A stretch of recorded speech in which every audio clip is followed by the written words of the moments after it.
হান্নান মাসুদ থেকে শুরু করে তারপর নাসিরউদ্দিন পাটোয়ারি থেকে শুরু করে তারপরে এই যে কুমিল্লার হাসনাত আব্দুল্লাহ একেবারে গায়ে মনে হচ্ছে পা দিয়ে গন্ডগোল করবে। আনার পরে প্রশংসা, আনার আগে প্রশংসায় পঞ্চমুখ ছিল, পীর পয়গম্বর উলিয়া উলিয়া হিসেবে এই সরকারকে দেশ জাতির সামনে উপস্থাপন, বক্তব্য, বিবৃতি, টক শোতে বলেছে। বিএনপি আত্মবিশ্বাসী হয়ে উঠেছে কিনা, কি অন্য কেউ দল আত্মবিশ্বাসী হয়ে উঠেছে কিনা, খুব আপেক্ষিক প্রশ্ন। এটা আপেক্ষিক প্রশ্ন এই কারণে আমি বলবো যে মানুষের আত্মবিশ্বাস এমন একটা জিনিস, একটা ভোট যে পাবে সে জানে আমি একটা ভোট পাবো, তারপরও সে কিন্তু আত্মবিশ্বাসের জন্যই কিন্তু ভোটে দাঁড়ায়।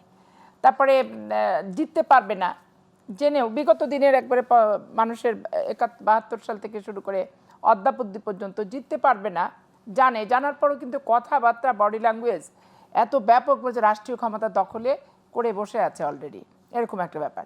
এখন এইখানে বিএনপির প্রশ্ন যেহেতু আপনি তুললেন, বিএনপি আত্মবিশ্বাসী হওয়ারও কোনো সুযোগ নাই, আর আত্মবিশ্বাসী হয়ে ওঠেনি। হওয়ার সুযোগ নাই কেন আপনি বলছেন?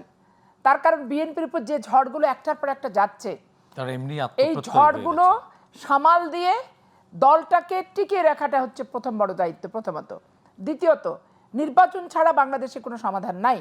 15টা বছর থেকে বিএনপি একটাই দাবি ছিল, একটা স্বচ্ছ, সুন্দর, সুষ্ঠু, নিরপেক্ষ, নির্দলীয় নির্বাচন। সেই নির্বাচনের তফসিল ঘোষিত হয়েছে, প্রার্থী যাচাই বাছাই হয়েছে, বৈধ অবৈধ হয়েছে, আপিল পর্যায়ে আছে।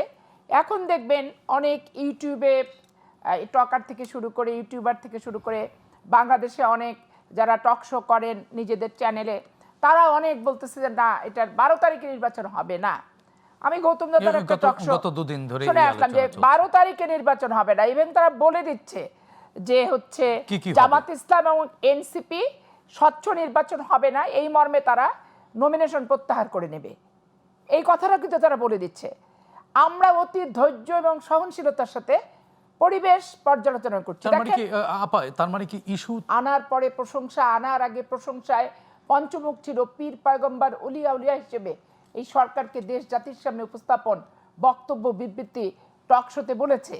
তারাই এই কথাগুলো কিন্তু তাদের মধ্যে সরকারের পক্ষ থেকে তো এরকম কোনো কিছু বলা হয়নি। তাদের মুখ থেকে, আমি তো বললাম কাদের মুখ থেকে, তাদের মুখ থেকে এই কথাগুলি আসছে। এবং তারা তো চ্যালেঞ্জ ছুড়ে দিচ্ছে যে বিএনপি হচ্ছে ক্ষমতায় আসবে না বলে চ্যালেঞ্জ ছুড়ে দিচ্ছে। তো চ্যালেঞ্জ যে ছুড়ে দিচ্ছে, তো তাহলে আশাবাদী যে আপনার প্রশ্নটার সাথে তাদের চ্যালেঞ্জ করাটা বেসিক্যালি তো সাংঘর্ষিক হয়ে যাচ্ছে, তাই না? তারাই চ্যালেঞ্জ ছুড়ে দিচ্ছে বিএনপি ক্ষমতায় আসবে না, তারাই আবার বলতেছে বিএনপি বেশি আশাবাদী হয়ে যাচ্ছে কিনা।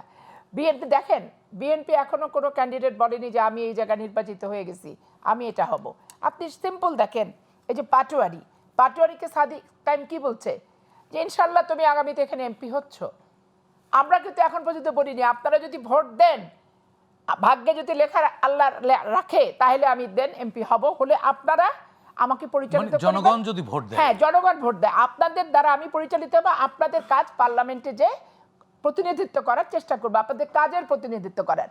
আপনি এই যে হান্নান মাসুদ থেকে শুরু করে তারপর নাসিরউদ্দিন পাটোয়ারি থেকে শুরু করে তারপরে এই যে কুমিল্লার হাসনাত আব্দুল্লাহ একেবারে গায়ে মনে হচ্ছে পা দিয়ে গন্ডগোল করবে।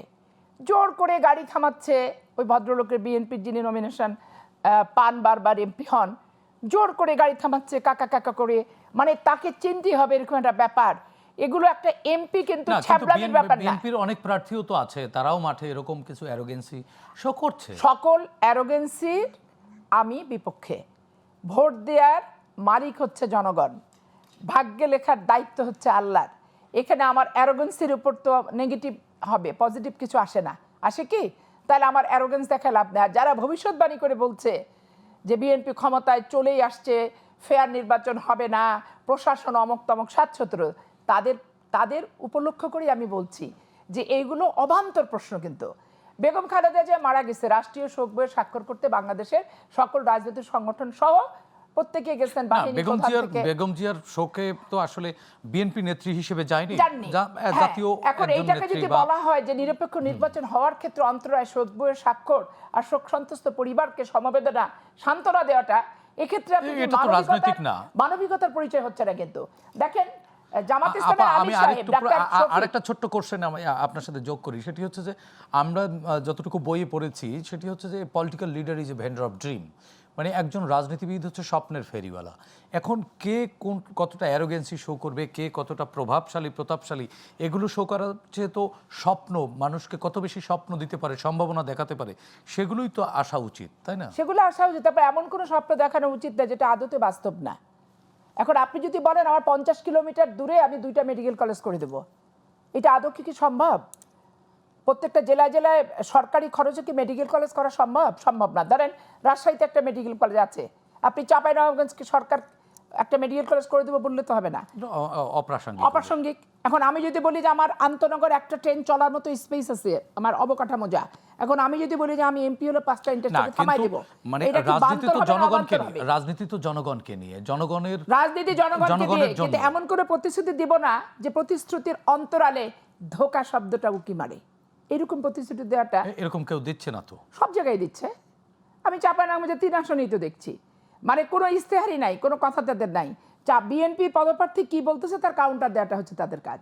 মানে আমি এই তাদের বিষয়ে একটু, নিজস্ব কোনো আমাদের কিছুই সাথে নেই। আরো একজন অতিথি রয়েছেন, ব্যারিস্টার রাসনা ইমাম। রাসনা ইমাম, আপনার কাছ থেকে একটু শুনতে চাই। আপা বললেন যে ধোঁকা, প্রতিশ্রুতি দিচ্ছে তবে সেটা ধোঁকাবাজি করছে। আদৌ আসলে কি তাই?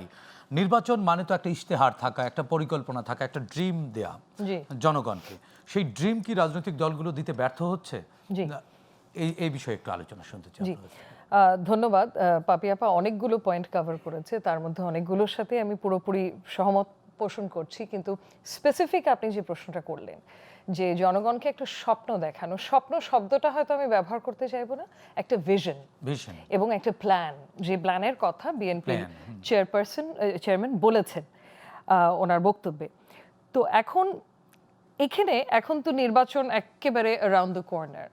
তো এই পর্যায়ে একেবারে আমরা নির্বাচনমুখী, পুরো নির্বাচনের মধ্যেই তো আছে। হ্যাঁ, মধ্যেই আছি, কিন্তু শিডিউলের মধ্যে আমরা পড়ে যাচ্ছি এখন। তো এরকম একটা অবস্থায় ধরেন আমি একজন সাধারণ নাগরিক হিসেবে সিদ্ধান্তটা কিভাবে নেব যে আমি কোন দলকে ভোট দেব বা কোন দলের প্রার্থীকে ভোট দেব, জাজমেন্টটা করবেন। হ্যাঁ, জাজমেন্টটা করব। একটা ক্রিটিক্যাল ডকুমেন্ট যেটা এই জাজমেন্ট প্রসেসে আমাকে ইনফরমেশনগুলো দেবে, সেটা হচ্ছে ম্যানিফেস্টো বা ইশতেহার। আচ্ছা, বিএনপির একটা দল হিসেবে ইশতেহারে কি কি থাকতে পারে এ ব্যাপারে কিন্তু আমাদের সবারই একটা মোটামুটি ভালো ধারণা আছে। তারা 2-3 বছর ধরে তাদের 31 দফা প্রচার করছে। হ্যাঁ, হয়তো এরকমই কিছু একটা থাকবে। এবং এর ছাড়াও ওনারা সুনির্দিষ্ট বলেছেন যে আরো 8টা প্রায়োরিটি এরিয়ায় ওনারা ফোকাস করবেন ওনাদের ইশতেহারে। এবং শুধু এই না, আমাদের ধারণা আছে যে ওনারা ফার্মার্স কার্ড ইন্ট্রোডিউস করতে যাচ্ছেন, ফ্যামিলি কার্ড ইন্ট্রোডিউস করতে যাচ্ছেন, হেলথে ওনারা প্রাইমারি হেলথ কেয়ারে ফোকাস করতে যাচ্ছেন, এডুকেশনে করতে যাচ্ছেন। হ্যাঁ, আমার হয়তো দ্বিমত পোষণ করতে পারি যে এই পলিসিটা হয়তো ভালো হবে না, এটার দুর্বলতা আছে, বা এই পলিসিটা ভালো হবে, কিন্তু জামাত ধরেন ওনাদের মেইন প্রতিদ্বন্দ্বী তো জামাত হবে এই নির্বাচনে। জামাতের কোনো ধরনের পলিসি ইন্ডিকেশন বা জামাত তাদের ইশতেহারে কি কি থাকতে পারে আমার চোখে কিন্তু কোনো ধরনের, কেন, আমরা তো দেখেছি তারা তো ঘোষণা দিয়েছে কল্যাণ রাষ্ট্র করবে, এবং আপনাদের নারীদের জন্য তো বেশ আকাঙ্ক্ষামূলক কথা, নারী বান্ধব একটা পরিবেশ করবে। আমি বলবো যে এটা হচ্ছে উচ্চাকাঙ্ক্ষী বা আকাঙ্ক্ষামূলক ভাষা ব্যবহার করেছে যে নারী মর্যাদা নিশ্চিত করবে, নারীদের নিরাপত্তা নিশ্চিত করবে, কিন্তু আমার প্রশ্ন হচ্ছে কিভাবে করবেন।